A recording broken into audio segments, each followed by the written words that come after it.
everybody. Welcome to week 7. Week 7 already. I hope y'all are like 6-0 heading into this one, or 5-1, or 4-2. I have a couple 3-3s. Might have some that are even worse than that. Hello, everyone. Thanks for coming. I see the questions piling in. We're going to talk a few issues before I get to the questions. Lineup questions, again, if you're going to ask them and put them in the chat. I will get to questions once we've discussed a few issues. Go ahead and make sure you give me a first initial with that last name, because sometimes people have the same last name. Also, put the opponent, because it's early in the week. I've been running through the weeds. I have a pretty narrow view of things. If you go to the footballdiehards.com website, read my team notes, you'll see where I've been doing. And tons of content up already to help you hit the ground running as we head into this week 7 activities. Before we get too far into this thing, I will remind everybody that there's some players you want to get out of your lineups this week. Those would be your Bills, Rams, Vikings, and Eagles. I know there are good players in that group, but they're going to not be playing because it's a bye week. So we got to do that. Hello, Mr. Scampers. Thanks for coming. Hi, Stephen, Will, Mark. Glad everyone could make it.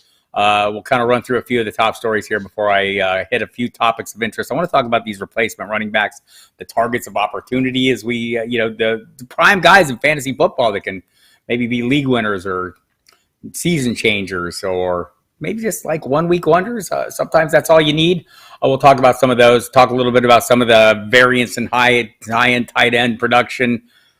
It could be anyone at any time, right? And but before we get too deep into this, just want to Thursday night football. Marquise Brown is out. DeAndre Hopkins is in. Robbie Anderson is a Arizona Cardinal. Don't know how much he'll play, but expect DeAndre Hopkins to do as much as he can. They're going to let him do all he can. James Conner, a game time decision for Arizona. Benjamin standing by. Benjamin and the Cardinals showing they can do something right. They fixed Seattle's defense. Okay, maybe that wasn't right. Maybe that wasn't the desired outcome. But we'll talk about that. The other side of the football for the Saints, no Jarvis Landry again, no Michael Thomas again. Adam Troutman's out, one of my favorite no-name tight ends. And we don't know who the starting quarterback's going to be. Both Jameis Winston and Andy Dalton are off the injury report. They were on it. They're still on it, but they drew no injury designation. So both are available, and it sounds like Andy Dalton is going to start, but they're not going to announce that. Maybe it'll be Taysom Hill, and all our tight end dreams will come true. It probably won't be. Probably going to be Andy Dalton, right? So be ready for that as you head into this game. It's going to be interesting. Boy, it's going to be an interesting week. A lot of injury issues, a lot of things we're going to have to work through. Hello, Dame. Appreciate you coming. Some of the top stories you'll be thinking about. We'll all be watching Christian McCaffrey all week and into the November 1st trade deadline. A lot of talk. A lot of teams may be interested. The Bills have been mentioned. The Rams have been mentioned. The 49ers have been mentioned. Who knows? Maybe he goes nowhere. Maybe he goes somewhere. DJ Moore has been mentioned as a possible trade. Jonathan Taylor seems to be on the mend. Naheem Hines is. We'll talk about Deion Jackson here in a little bit. DeAndre Swift heading back, it would appear, with limited work today. Amon-Ra St. Brown getting in a full workload. The other receivers, both DJ Chark and Josh Reynolds, out in this one, so be something to watch there.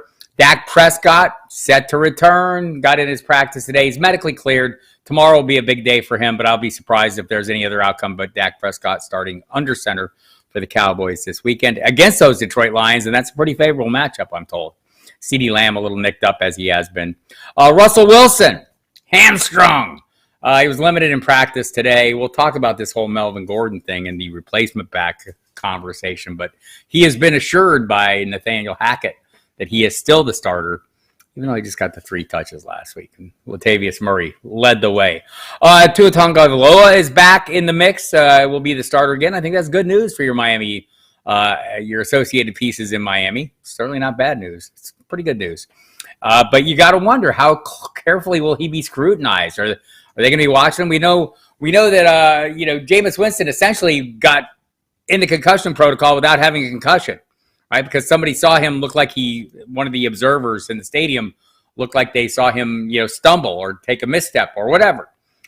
You think they're not going to be watching Tua closely? Hi, Anthony. Thanks for coming. Hi, Remy. Appreciate you. You think that's going to be the case? They're going to be watching Tua Tagovailoa like a damn hawk, or a bunch of hawks, a group of hawks. what is that? Like it's a murder of crows is like a group of, what's a bunch of hawks? Whatever they are, they will be watching Tua Tagovailoa like nobody's business. And so that'll be interesting as well. A few other injury issues. The Bengals got on track, but Jamar Chase came up with a little bit of a hip issue. He was limited today along with T. Higgins and Hayden Hurst. Surprising development in Baltimore where Mark Andrews didn't practice at all with the knee issue. And Lamar Jackson was limited. J.K. Dobbins didn't practice. What about Kenyon Drake? All kinds of things going on there. So plenty to grind through here. But I wanted to use this, the first, oh, Steven, we're starting 30 years. Hate to see that. It's a hawk flock. I think Scampers has it correctly. Devontae Adams regrets his pushing. Oh, by the way, Darren Waller not practicing to open the week. That's always a concern. Not that you are like, we're going to talk about tight ends. We're going to talk tight ends. Like, what the hell are we doing at tight end? It's like a question every week. It's a, and I think, we're tossing darts for the most part. And so maybe we'll look at some of the things we might want to look at when we're tossing those darts. What are some of the metrics and underlying numbers that might be helpful to us when we're doing that? So appreciate everyone coming. So I want to talk, last week that we, was a big week for targets of opportunity at the running back position, right? We had the situation in New England where they had a great matchup, right? Going in, we knew Damien Harris probably wasn't going to play. I was a little surprised he made the trip. Hi, Andrea. A little surprised he made the trip, but he did make the trip, but still Ramondre Stevenson got the full workload, made good on it. Kenneth Walker comes into the starting lineup, looks exactly like what we thought he would look like, right? I think we're all very enthusiastically playing him going forward, and this is a permanent role for him. We'll see what happens with Stevenson. Paris makes it back. It's a Monday night game. We'll find that out at some point. Eno Benjamin, as I mentioned, a little bit of a disappointment, but he got the full workload, right? The big surprise there was Arizona couldn't do as much. Seattle's defense played good. It was like the first time in recent memory that happened. Darrell Henderson played reasonably well, right? But it was a three-way mix, two-way mix. Malcolm Brown got most of the associated work, and we saw a little bit of Ronnie Rivers. We're going to see some more bodies coming in there, and we'll talk about that too. And then we saw the Denver situation where it was an unexpected piece, right? Latavius Murray, who we should expect maybe every week might be something, right? We just don't know. Melvin Gordon ends up getting the 3 touches. I think he played 8 snaps in this game. They only had 55 offensive plays. Nathaniel Hackett turning out to be a great coach, isn't he? Said after the game, they didn't have enough plays, and they didn't. They only had 55 snaps. But still, totally caught. You could tell Melvin Gordon's body language on the sideline. And after the game in an interview, he was not happy, was surprised, and I think his feelings were a little hurt. And that he didn't get the workload, right? And it was Murray and Boone.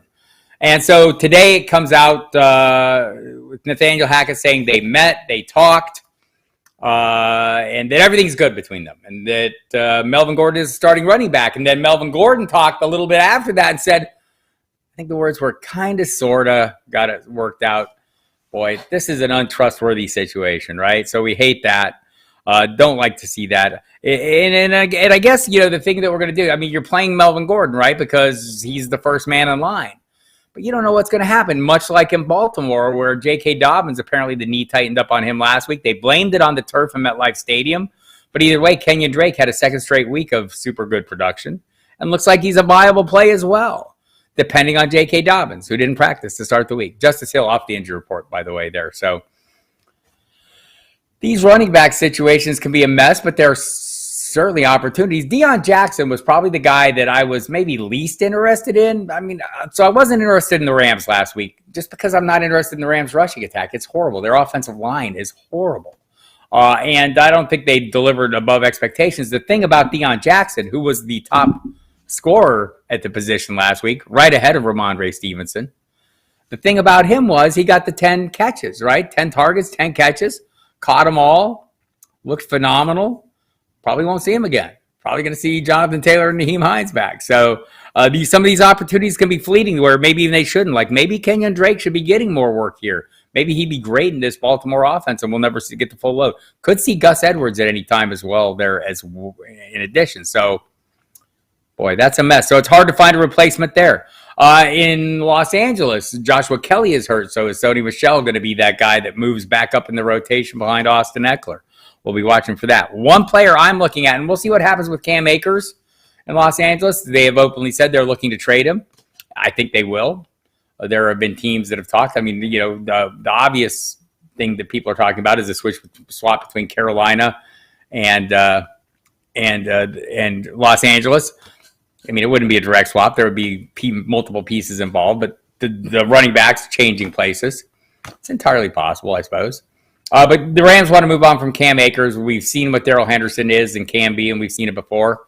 And beyond that, though, there's a guy named Kieran Williams, the rookie who was hurt this summer, who should be coming off IR soon. That's a piece you want to invest in, right? Jordan Rodriguez from The Athletic talked a little bit about it today. Just said she expects a super big role, that maybe he was even heading towards being the starter, right? It's kind of the same kind of talk we heard about Brian Robinson in Washington heading into the season before his unfortunate off-field incident where he was shot in a robbery. But he's back, and he's well on his way to establish himself as that lead piece in Washington, right? By the way, I know, no Carson Wentz. Sorry, it just wasn't that exciting. Didn't rise to the level of making the opening statement there. Probably should have. So I think, if we're trying to play ahead a little bit, that Kieran Williams might be a pretty damn good play, right?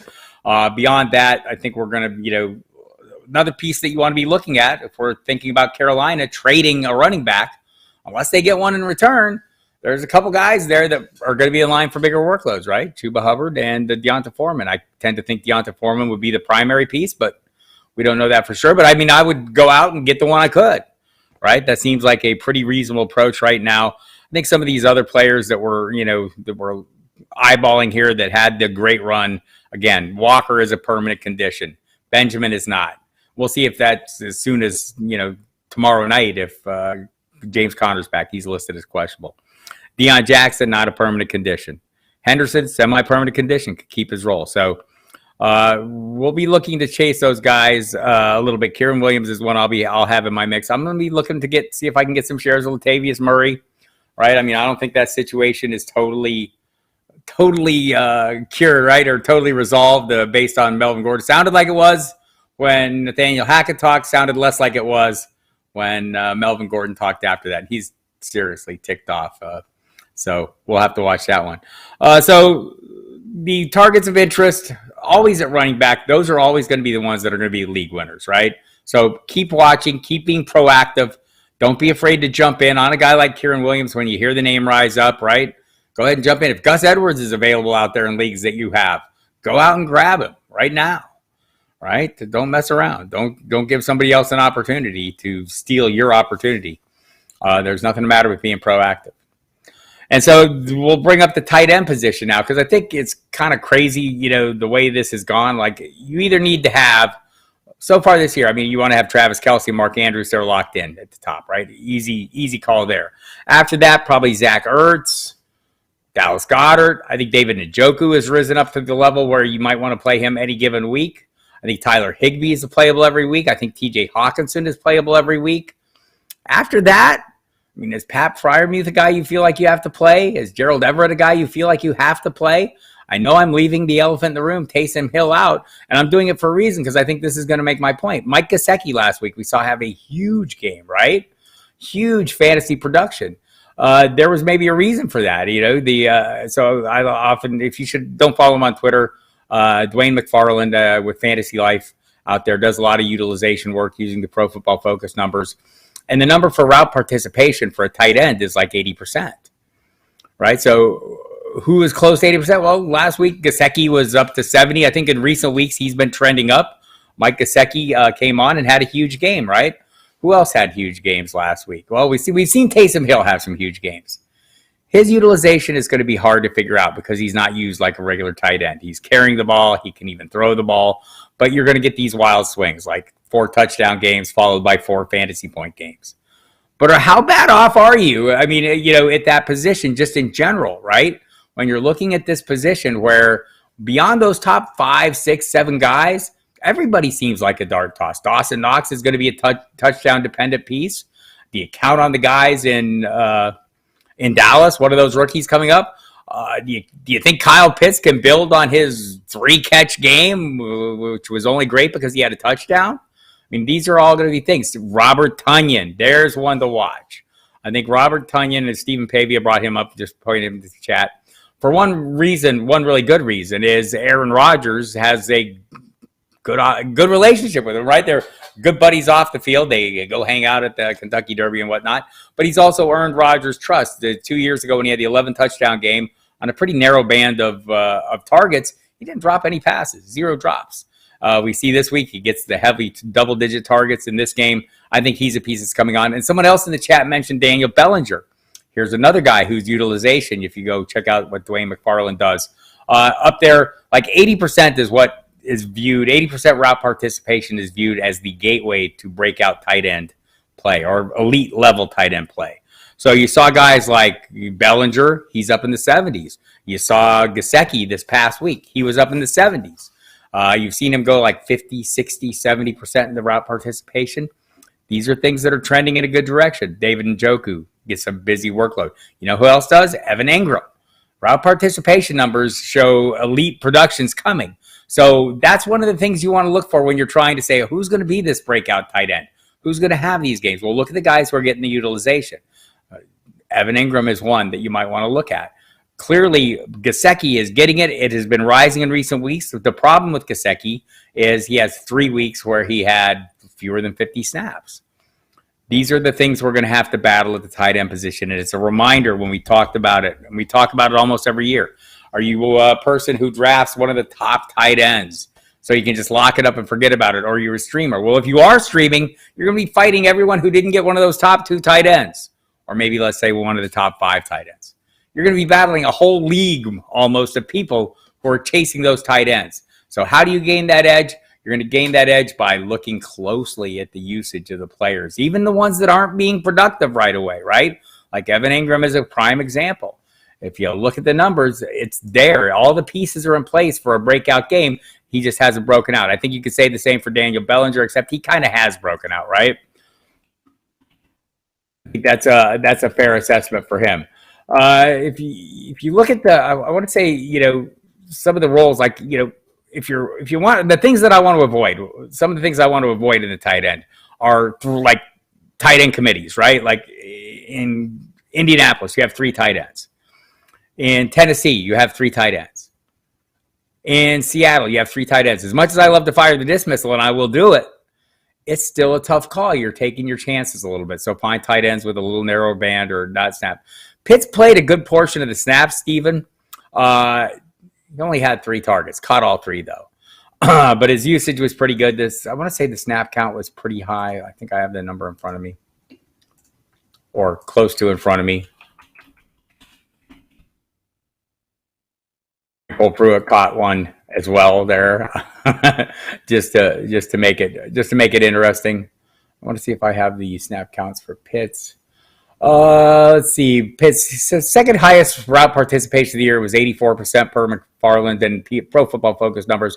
He only played 57% of the snaps, but he finished 3rd in the team in targets with 21%, so that's good news. Again, that 80% route participation is the gateway to elite play. Pitts kind of generally is on the field a lot, even when he's not getting heavy utilization. So, but you see a lot of players that are on the field a lot. Maybe they're not running routes a lot. They're not getting as much work. So you got to dig a little deeper on that as well. So, but tight end is a position where next year you're going to really have to think about what you want to do, right? Do you want to invest that high end capital? And honestly, are we sure that Travis Kelce and Mark, I'm pretty sure Mark Andrews is going to lean there. Oh, we're getting a little Russell Wilson news here, just checking this out. Nathaniel Hackett will decide whether Russell Wilson plays on Sunday. Boy, this is the Denver Broncos are a mess, right? I mean, just like watching the news come out of there today, just, you know, we've had 5 different reports on Russell Wilson. We've had 3 different versions of the Melvin Gordon story. These ever-shifting narratives and stories are going to be, I think, something that plagues us, and it's something that goes along with the coaching situation, I suspect. Anyway, so that's where we're at. We're trying to identify tight ends, and I think this is going to take us into next season. We're going to be looking for, certainty at the position. If you get one of those high-end plays, otherwise, I think we see the wild variance of 1 week to next, who's going to show up. I mean, even guys that we thought were pretty reliable, like Tyler Conklin, had kind of established himself early as a reliable play for the Jets. Now, all of a sudden, the Jets are a totally run-heavy team, and they're not making use of their wideouts or their tight ends. So we're seeing a little up and down there, riding the roller coaster of tight ends. So be careful with that, and try to look for those breakouts, explosive offenses. Another guy I'd like to keep on my radar is a player like Cade Otton in Tampa Bay. Tampa Bay is going to get better, right? I keep thinking that about a lot of teams, but I think the pieces are all in place that are all healthy, that we need to be healthy. The problem there is right now offensive line. I was surprised Pittsburgh got as much push up the middle as they did. They had not been really great at pressuring the quarterback since TJ Watt left, and yet here they were all over one Tom Brady. So plenty of interesting things, also plenty of questions, so I'll get to those. I know that's what you all are here for, and I appreciate you all coming and jumping in. So we have some people wondering let's start at the top. Will Power, Hollywood Brown out, A.J. Brown on the bye. I'm going to try and pick up Wandale and Gallup. If I'm successful, would you play any of those over Curtis Samuel on half-point PPR? Who knows? Maybe Heineke is greater than Wentz. Heineke might be – I mean, we know kind of what Heineke is. He's going to have some good games. I think maybe this is better news for Terry McLaurin managers because we've seen Heineke, fuel his fire reasonably well, in the past. So I'm hoping for that. Curtis Samuel, I know someone else had asked about Curtis Samuel and asked me to talk about his potential role with the quarterback change. I still think his role is baked in. I think the offense is designed.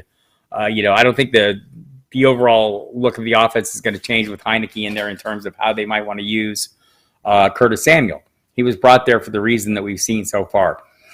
I think the person who's in trouble there is J.D. McKissick. With Brian Robinson coming on, maybe playing the lead role, maybe that allows them to move Antonio Gibson into more of a supporting role, kind of like what J.D. McKissick was doing. And in addition, that role is minimalized a little bit because Curtis Samuel is kind of playing a variation of the wide back role, and they're manufacturing touches for him with carries as well as targets.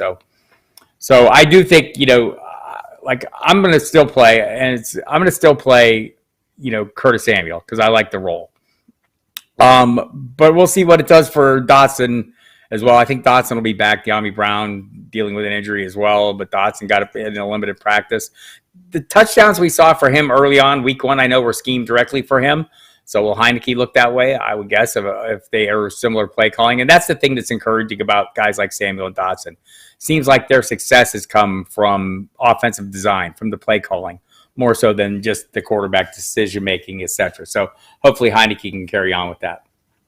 And I don't know that I would play Wandale or Gallup over them. I have some hopes for Gallup now that Dak Prescott's back, and so maybe if you play that hunch, I like the role that's anticipated for Wandale Robinson.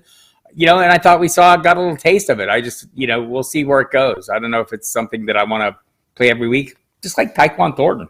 I like what he did too for, with Kendrick Bourne out, and I think he showed why he's the Patriots were eager to draft him, but I don't know if it's going to be consistent enough for me to trust just yet. I do think Gallup will become trustworthy, though, once Dak Prescott's back in the mix. Mark wants to know if Boone is a hold or drop at this point. He is his number 4 running back and best wide receiver to pick up Wandale, Rondale, Odell, or Elijah Moore. According to Elijah Moore, it's not Elijah Moore. So I think Rondale, maybe he retains similar value to what he is, similar level of play to what he's doing now because Marquise Brown is out, right? So they're, I know they brought in Robbie Anderson. He won't do much this week. DeAndre Hopkins will be the lead piece of this offense, especially with Brown out, or at least of the receiving core. So I think Rondale right now has maybe a little higher floor than the other two, than Elijah Moore or Wandale. But I think over the course of the season, I'd probably wish I had Rondale more. And maybe by the time all is said and done, Odell might be the one I want. But I don't know that he's going to be back before November. He might be a December play. So take that into account. Pat V wants to know, who do you like best as a rest of season stash? Wandale, Garrett Wilson, or DJ Moore? How much would the return of Sam Darnold help more? I don't know if the return, it can't hurt more because it's been horrible, right? I mean, he's the best to me, the most proven player, the consistently productive player on that list. I get it, Garrett Wilson's a rookie, and so is Wan'Dale Robinson. But Moore has been super consistent over the course of his career, just in terms of, receiving numbers, yardage production, yards from scrimmage. He's been at the top of the ranks for the last 3 years. So I like him a lot, but I probably, if I'm playing the rest of the season and playing for upside, it would probably be Robinson for me. I'm just intrigued. They don't have a lot of other pieces there, and just the reporting all summer was that he's going to be a major factor. So I'm going to take them at their word, and take the first game back as an encouraging step along the path. Corey Bishop, Deontay Johnson versus Miami.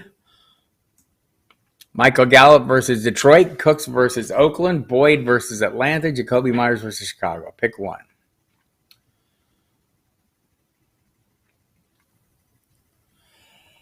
Oh, I would probably want. I think Deontay Johnson's looked pretty solid, just in general. And Kenny Pickett, I think, will be back. By the way, he's practiced fully today, as did Pat Freiermuth. So I'm probably leaning that way. Jacoby Myers has been super productive, though. That's probably the smartest play, the highest floor play to me. So I might go there. On the defense, special teams, don't do this to me. Give me a list of 7, 8 defenses. So here's what I do with defenses. I pick the one with the best, most disruptive playmakers going against the weakest quarterback. That's my secret. Might be New England, or no, it might be New England against the Bears, not the Bears against New England. Honestly, probably, probably Oakland, Las Vegas would be my guess. Brock Goose, sup? I'm in a 4-2 PPR league. Need to trade from my running back for a wide receiver. Running backs are Mixon, Barger, Saquon, Breece, Ramondre, Kevin Walker.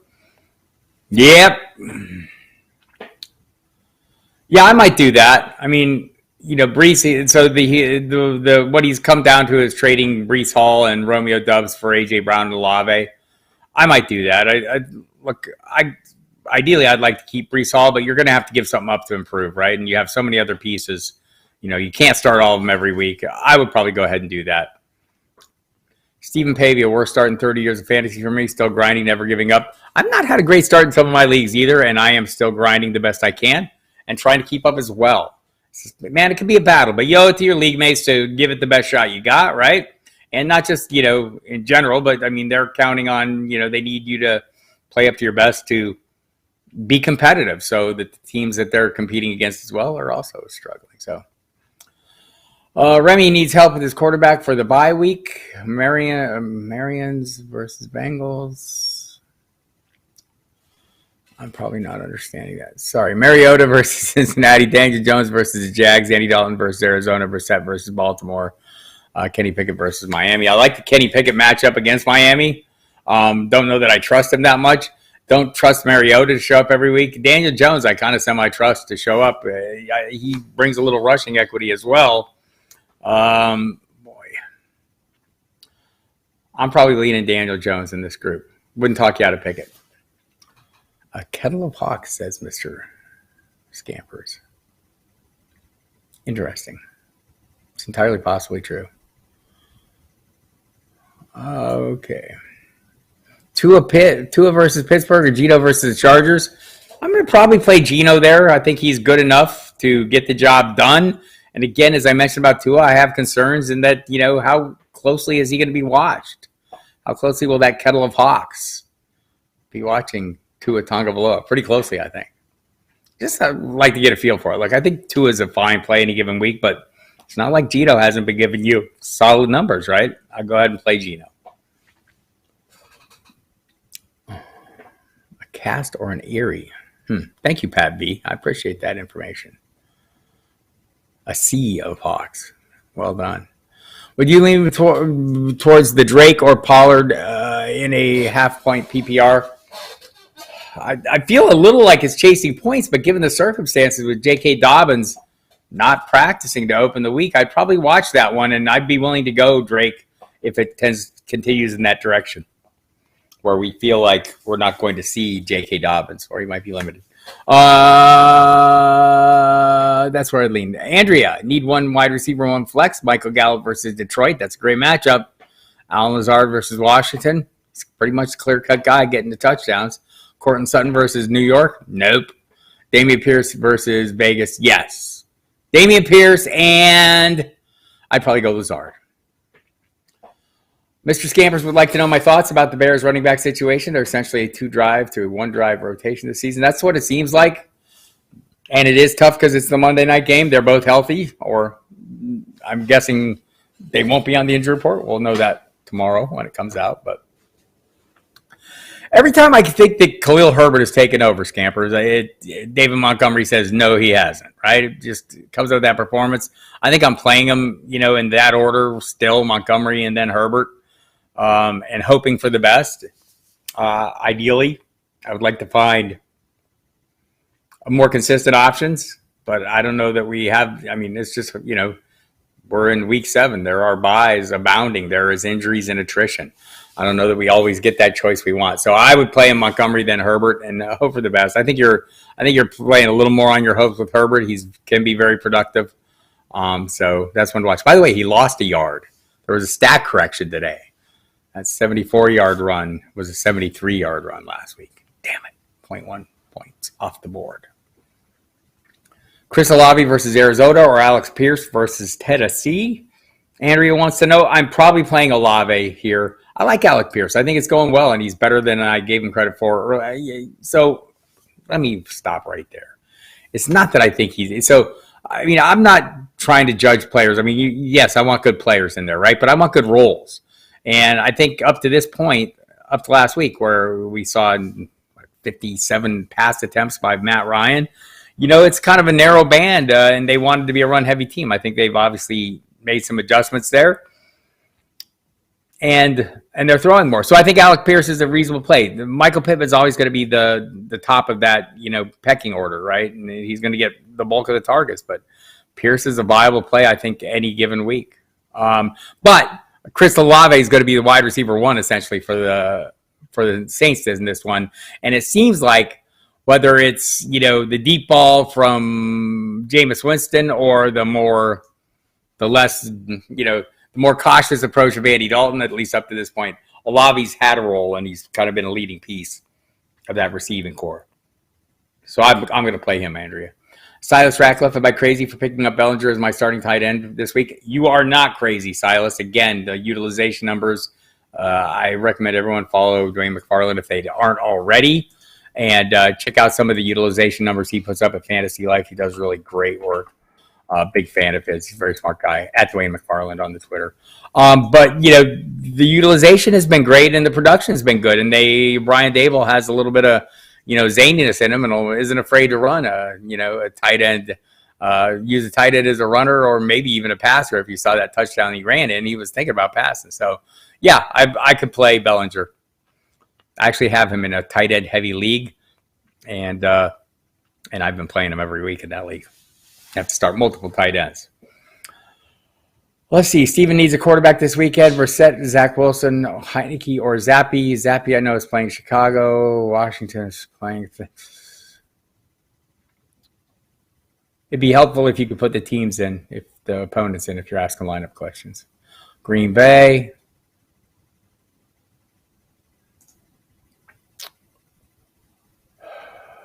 Zach Wilson.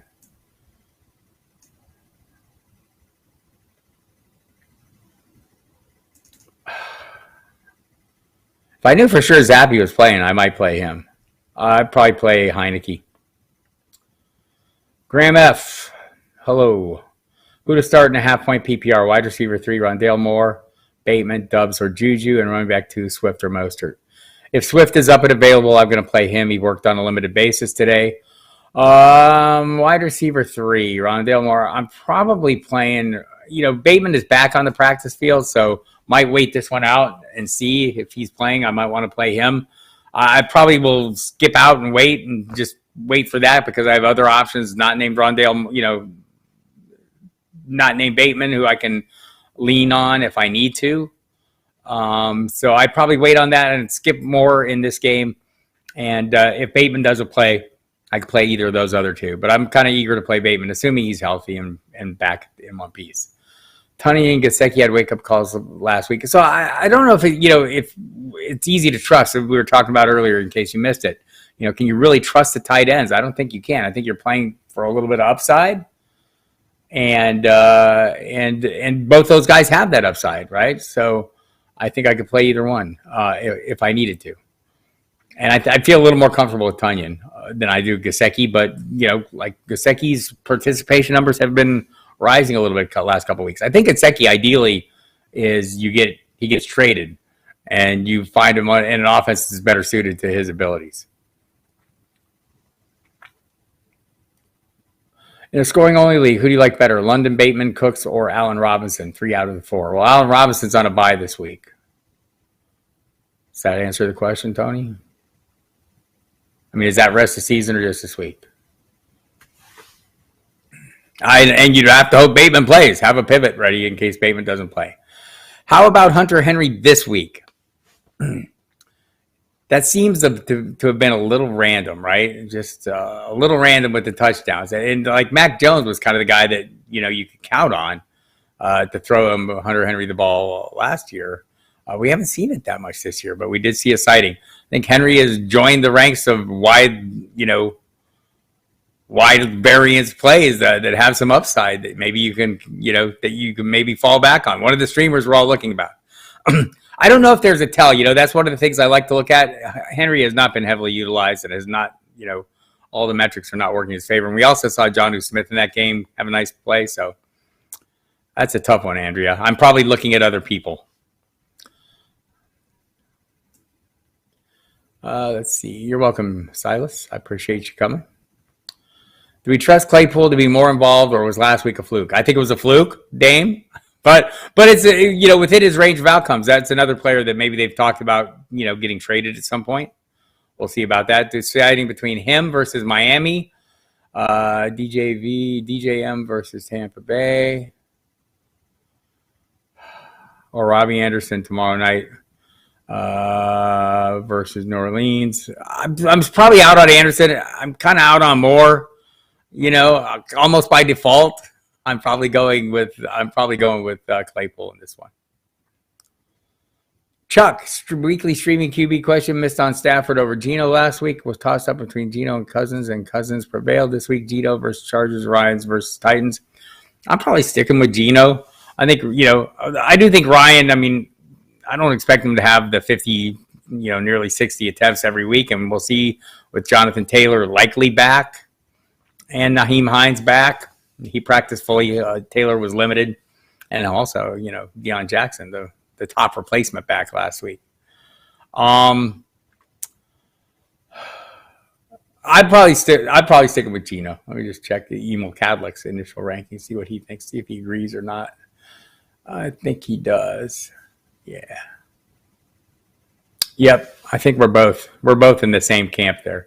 We're both leaning Geno over Ryan. Elias, pick 2 to start. Kirk, Rondale Moore, Wan'Dale Robinson, Curtis Samuel, and Doubs. Probably, I mean, I'm probably going with Curtis Samuel will be 1. I'm probably going with Kirk, but Doubs is in the conversation as well. I could wait and see. With those options, I could wait to see a little bit on Wan'Dale Robinson and see when it happens. Like, I kind of have a blind spot for Rondale Moore. I think he'll be heavily utilized. Maybe that's a good approach. Just get it out of the way on Thursday. But because I get it, Kirk has not been great the last couple games. So that's a tough call. Curtis Samuel, I want to play for sure. I might wait it out and play Kirk. That's a tough one. If you're feeling Rondale Moore, because I'm not, go ahead and play him. I mean, he got the targets last week. Marquise Brown gone. I'm kind of talking myself into Rondale Moore, a player I just don't like. I feel like the Cardinals keep buying Cliff Kingsbury these little gadgety pieces that he can do crazy stuff with, and he's not actually creative enough to do crazy stuff with them, right? not creative enough to make them productive. So I worry about that with Rondale Moore. And maybe I'm overworrying it. So that might be a reasonable play this week, given the situation. Should I flex Rondale Moore or Kenyon Drake? I think I just laid that out. I think you're taking your chances a little bit with Drake. I kind of like my chances this week, but it's too early, in the week to make a definitive, stance on Kenyon Drake, right? I mean, it's been really positive, but is there going to be, maybe this is the week Gus Edwards comes back. Maybe this is the week, maybe J.K. Dobbins gets healthy before the start of the game. I mean, it's just too early in the week for me to say. So if there's a question and you're not sure, Rondale Moore is the answer. In another league, Chuck Bachman wants to know, Geno versus Chargers or Carr versus Texans. I'm probably playing Carr in that one. Emo would play Geno in that one, just so you know. And I think that's, I think they're both in a similar tier for me. Zach Wilson in Denver, tough matchup. Zappe versus Cleveland and Brissett versus New England. Didn't Zappe play Cleveland this week? He's versus Chicago. The problem with Monday night is, am I 100% sure it's going to be Zappe? I'm not. So, and I agree with you. Zach Wilson's going to be tough, and he's not going to throw a heck of a lot. Didn't throw a heck of a lot against Green Bay either way. So I think he's going to be handing off a lot again in this one. So probably not like huge on the upside there. I'd probably like to play Zappe against Chicago if I knew for sure he's going to play. Is it worth waiting it out? So, yeah. Brissett is not playing New England. So, Tony Lasswell.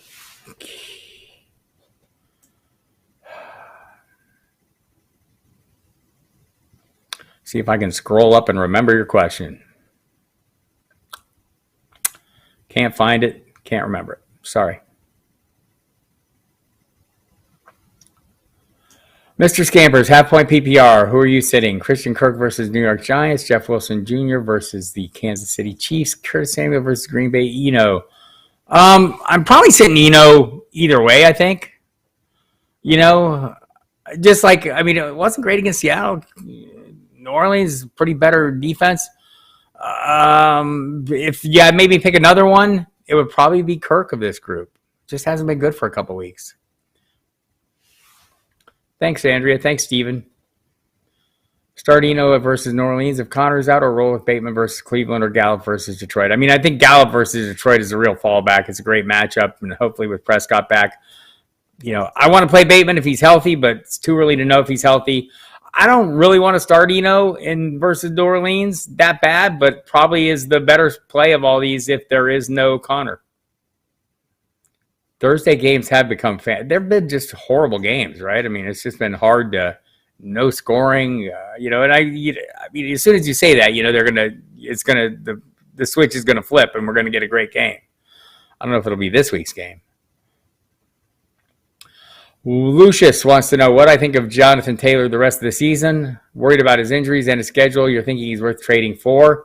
I'm thinking you probably wouldn't get a better price, right? I mean, probably people are a little down or a little concerned. Hadn't been great production before the injury. You're right, the schedule stuff. I tend to think he's going to get better. I might be trying to acquire him at this point.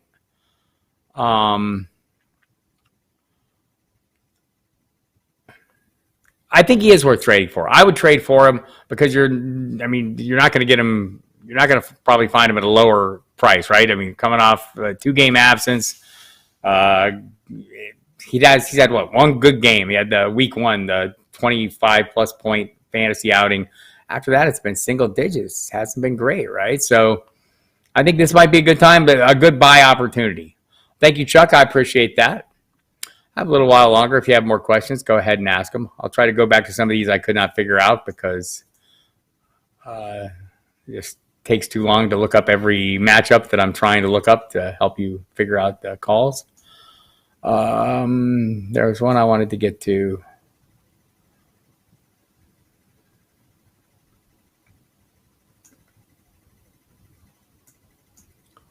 Scrolling. Sorry for the delay, people. Scoring only there was. That's what I was looking for, Tony. Thank you. It was scoring only for the rest of the season. Choices were London, Robinson, Cooks, and Bateman. 3 out of the 4. So Boy, probably Robinson's the odd man out there. I mean, look, and I guess you could make an argument for Brandon Cooks, who has not been very productive, right? I mean, it hasn't been great so far, and he did not practice today. Why would he need a day of rest coming off a bye week? I don't know. Just veteran day of rest is what it looks like at the moment, but I'm not sure about that. But I do think that's kind of the order that I mean, I want to hang on to London. I want to hang on to Bateman because I think the wide receiver one in that offense, or the de facto wide receiver one, the guy after Mark Andrews, it has some value, and I'm good with that. So then it comes down between Robinson and Cooks, and I think maybe Cooks is a guy that I think we've considered a high floor guy with some upside. Hasn't produced at that level, right?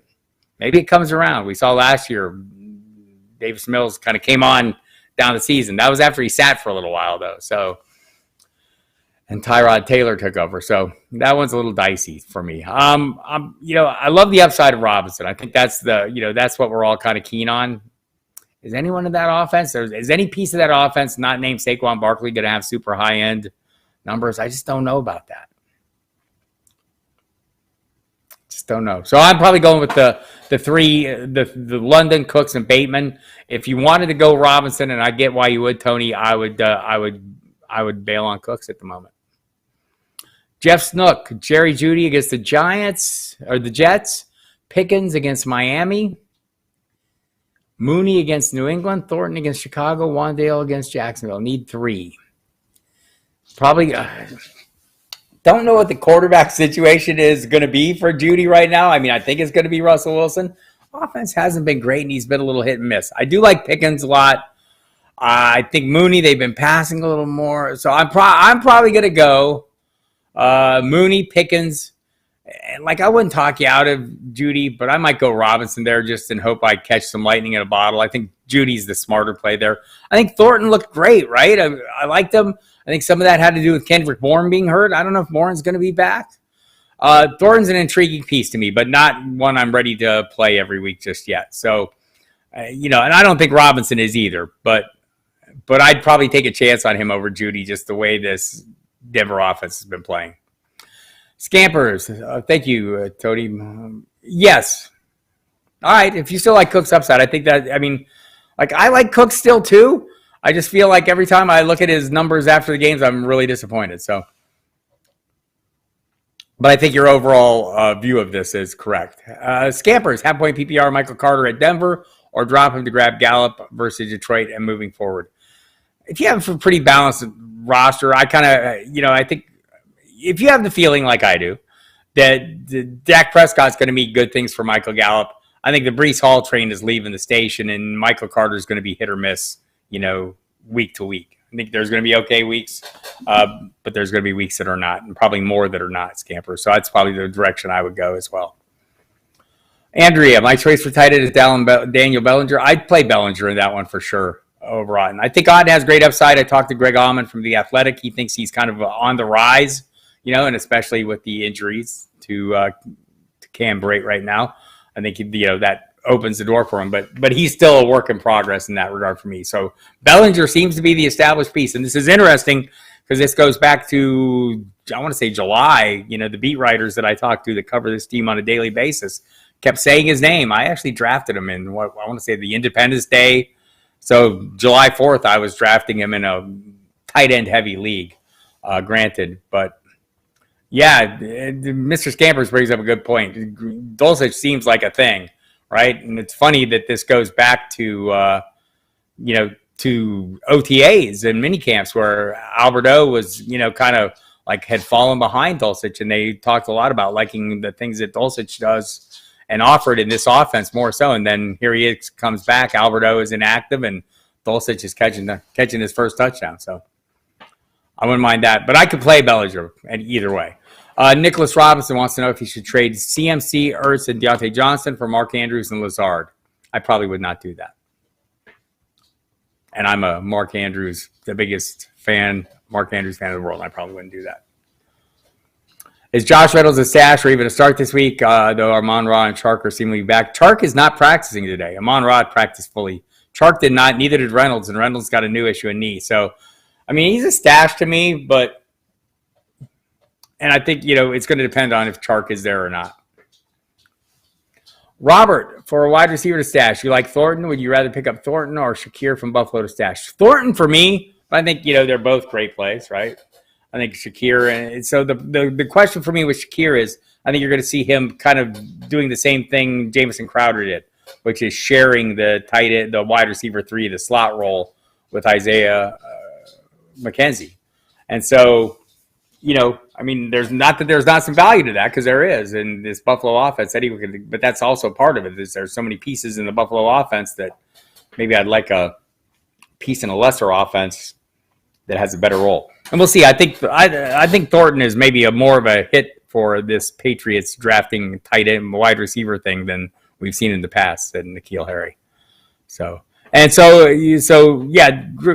Dulcich is someone you might want to consider picking up, Andrea, just either as a stash. Fine playing Bellinger this week, maybe every week or not. But I think Dulcich is definitely coming on. But I'd be a little bit concerned this week. Want to see what the quarterback situation is for sure when that goes.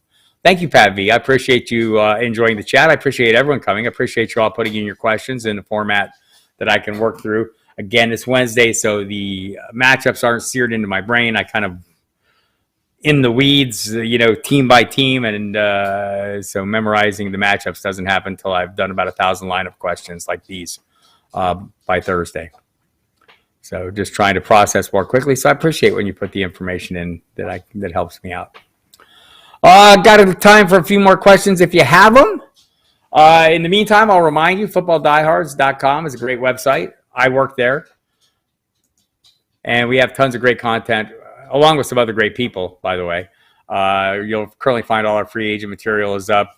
Matthew Sharon's Dollar Store free agents, waiver wire wizard from Evan Tarciano, which is a great thing. This is up every Monday. Joe Kalana's injury review and free agent preview, that's up every Monday as well. Our Ask Commissioner column is fantastic. Reginald James does great work. Then as we go into the week, we start getting into more things. Gary Davenport has his shadow report. I'll be doing my DFS content, the tournament 3 and out. Jamie Calandro comes in with his content. Justin Lanero, tons of content. John Lobb comes in with a scholar sheet of knowledge. Tons of video content. Saturday night at 9 p.m. we do a live video stream with Jamie Calandro and Eric Romoff to set all the final DFS ownership numbers and all that exciting stuff that you love. So check that out every week. I do another live stream on Saturday where I give you better lineup decisions than these, I think. Because we have more information, right? Wednesday, you're always taking your chances. Don't have all the injury info, all the good stuff. Haven't seen how things are playing out. So I love the Saturday lineup chat. So check it out, noon every week. I will be here as well. And you can hear me on SiriusXM Fantasy Sports Radio. I am on Monday night at 10 p.m. until 1 a.m. Thursday night, 10 to 1. Friday night, 10 to midnight. Saturday night, 8 to 11 on NFL Radio and SiriusXM Fantasy. It's a simulcast, so check that out. You can also find me Sundays from 11 to 1 with Jeff Mans on the SiriusXM pregame show. And if you're listening tonight, I'll be on the Better Network with my friend Lisa Ann and Rich Kamla for a brief visit this evening. So check that out if you get a chance. Great new network out there. So hope you can be there. Meantime, I think I got another question here. Rams go out and get Gesicki. Yes. So I think, I hope somebody gets Gesicki. I think he would be better suited to that offense than he is. Right. The problem with the Miami offense is not really a problem. I mean, he played a fair amount and he can be productive, but you kind of like one where they don't ask the tight end to block as much because he's not a very good blocker. And that might be a better spot for him in the Rams. Yes. Find the Rams offensive lineman who can pass block. That'd be great. How are my cash games going so far in DFS if you're playing cash games? I do not play cash games. I play almost all tournaments. And I'm breaking even. And when you're breaking even, when you're not losing, you're winning in tournaments.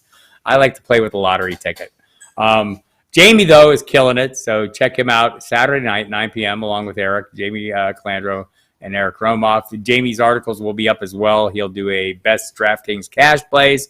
He'll do a GPP stacks article and some really good information there for you. So Don't miss out on that. All right, I'm going to call it a night. I appreciate everyone coming, and we'll see you again on Saturday at noon Eastern time right here on the Football Diehards YouTube channel. Thanks for coming.